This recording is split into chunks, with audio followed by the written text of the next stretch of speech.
Hai semuanya, balik lagi sama saya Tasya. Kali ini di video ini saya mau sharing tentang hasil scan pasca pengobatan radioaktif iodine di bulan Oktober. Jadi saya operasi itu tanggal 5 Agustus.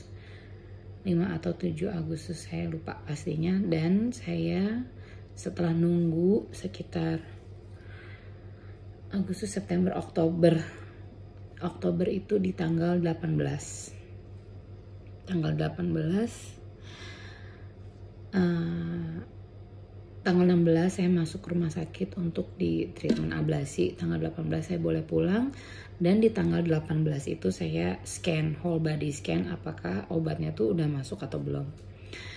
Nah, untuk tahu apakah obat itu bekerja atau enggak, kita scan lagi 3 bulan kemudian, which is kemarin tanggal 9 Januari gitu. Alhamdulillah hasilnya bagus menurut hasil scan bersih, dan menurut lab darah, hasil darah juga tidak ada menunjukkan tanda-tanda kankernya gitu loh untuk saat ini. Maka dari itu dokter minta saya kembali lagi untuk scan lagi 3 bulan lagi, apakah masih bersih atau enggak.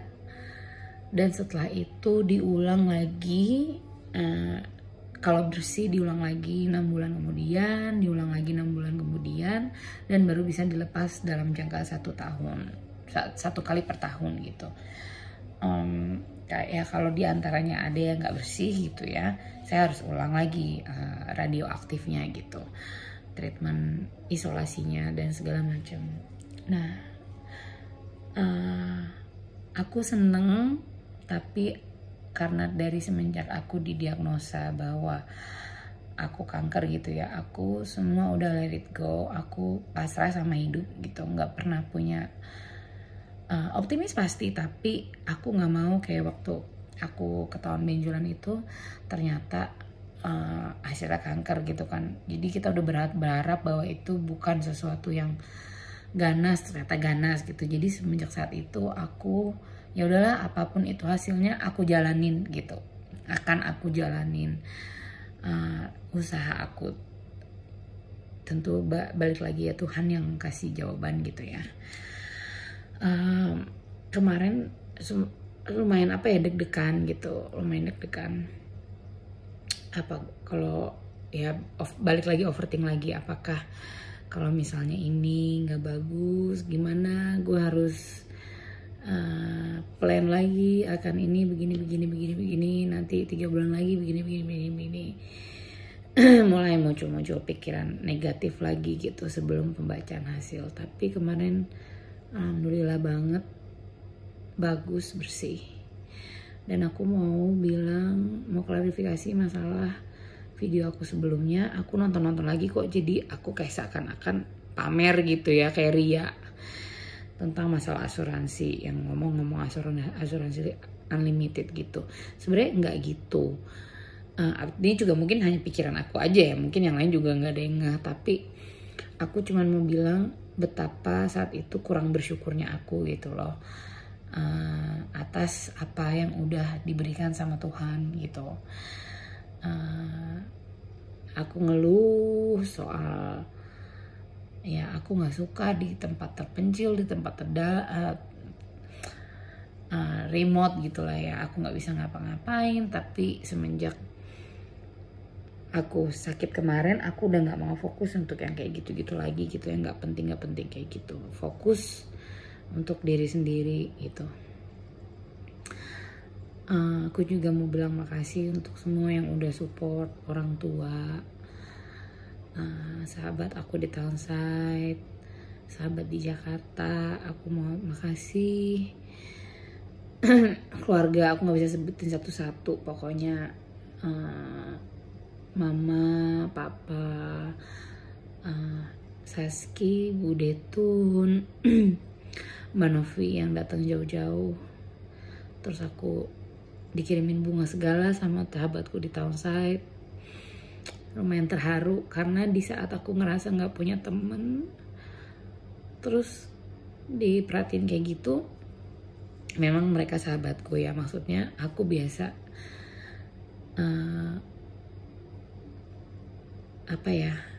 nggak punya masalah sama untuk bersosialisasi.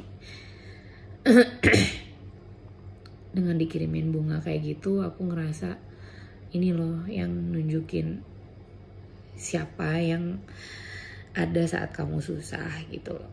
Nah terus juga Diva yang selalu antar-antar aku ke dokter gitu, antar aku kesana kemari, jajan bareng, kita happy. Makasih buat semuanya gitu. Mudah-mudahan gak kapok direpotin kayak gini, gitu aja sih.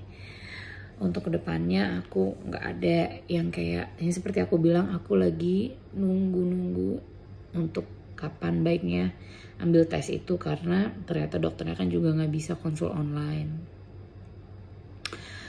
Begitu dokter nutrisinya. Jadi aku harus masih ada lagi PR nih, ambil nutrigenomik namanya. Nutrigenomik tes untuk tahu bakat-bakat apa di diri kita dan vitamin apa yang badan kita tuh bagus gitu loh. Nggak sembarang vitamin juga ternyata aku juga baru tahu ini gitu. Terus tes food intolerance itu udah pasti. Nah dari situ aku mungkin protokolnya akan lebih ketat lagi gitu. Kalau sekarang sih udah ya, kalau bisa di setiap makanan ada sayur, buah setelah itu. Terus kalau masalah olahraga sih aku olahraga ya, rajin gitu loh. Maksudnya bukan orang yang nggak pernah olahraga juga gitu. Balik lagi semua itu udah takdir gitu. Banyak orang ya PT gym juga ada juga yang cancer gitu. Semua itu udah Allah yang ngatur gitu. Gitu aja sih. Alhamdulillah aku bersyukur banget. Hasilnya itu bagus gitu. Balik lagi percayain sama dokter gitu. Kalau seandainya mungkin kemarin itu kankerku masih 1 senti, aku searching juga kemana-mana. Aku sampai message DM dokter yang di Solo ini ya. Jadi ada metode namanya itu ethanol ablation. Jadi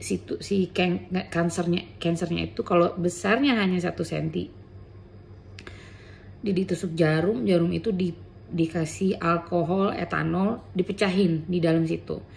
Nah, aku aku searching terus yang di Amerika di mana. Nah, aku waktu saat radiologi itu aku baru tahu ternyata justru pusatnya tuh di Korea gitu. Tapi itu aku nggak tahu ya. Jadi di Korea itu mereka meminimalisir untuk operasi ini karena menurut mereka, nggak tahu deh, pokoknya mereka tuh kalau bisa jangan gitu di negara Korea itu. Tapi yang aku lihat karena aku juga nggak ngerti bahasa Korea, jadi aku nggak pernah search YouTube Korea gitu. Aku selalu search YouTube di Amerika masalah si ethanol ablation itu. Jadi kalau masih 1 senti itu bisa. Dan aku ketemu dokternya itu adanya di Solo. Namanya dokter nih buat teman-teman yang masih kecil nodulnya dan tipe kanker, bisa datang ke rumah sakit Indarti Solo. Dan waktu itu aku mau konsul online, aku udah kontak adminnya. Ternyata nggak bisa konsul online. Begitulah onkologi dan banyak dokter-dokter lain yang masih belum bisa konsul online. Aku ngerti sih, mungkin mereka mau lihat secara fisik. Kayak waktu itu dokter onkologiku ternyata dia mau USG gitu loh. Nah, di rumah sakit Solo Indarti namanya Dokter Julius Kristanto. Coba lihat di YouTube. Dia itu ngomong masalah nodul tiroid. Dia mention juga masalah pemecahan kanker itu kalau besarnya dia bilang, aku inget dia bilang 2 cm apa berapa gitu. Nah tapi yang di Amerika itu aku nonton paling aman tuh 1 cm. 1 cm itu bisa dikerjain dengan tidak dioperasi. Nah gitu. Semangat, mungkin kalian nonton ini dan masih punya kesempatan untuk berjuang lagi. Cus pergi mungkin ke Korea sekalian, ya kan? Ke Korea atau ke Solo.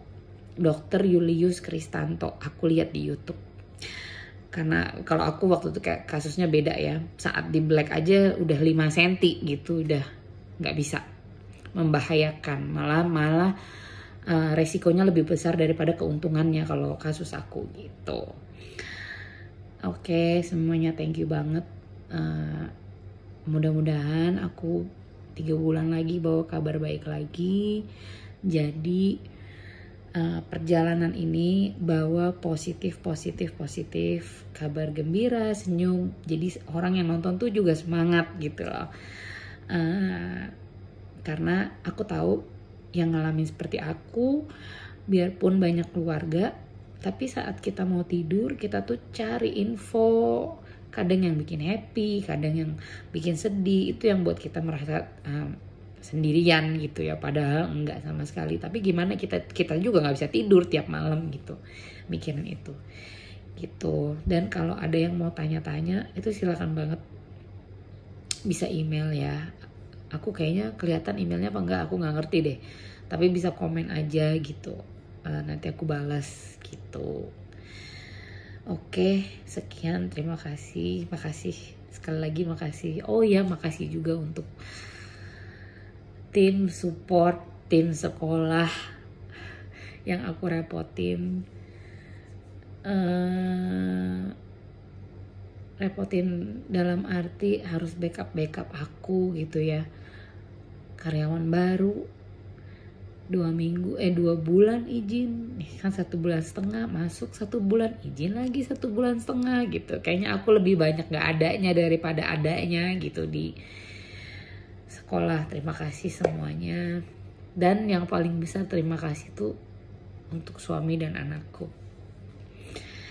Kalian berdua yang bikin aku semangat, yang aku bikin mau, yang ayo kita lakuin ini gitu. Aku mau lakuin ini. Ayo, kapan operasi gitu? Pada akhirnya ya gitu. Oke. Thank you ya. Bye-bye.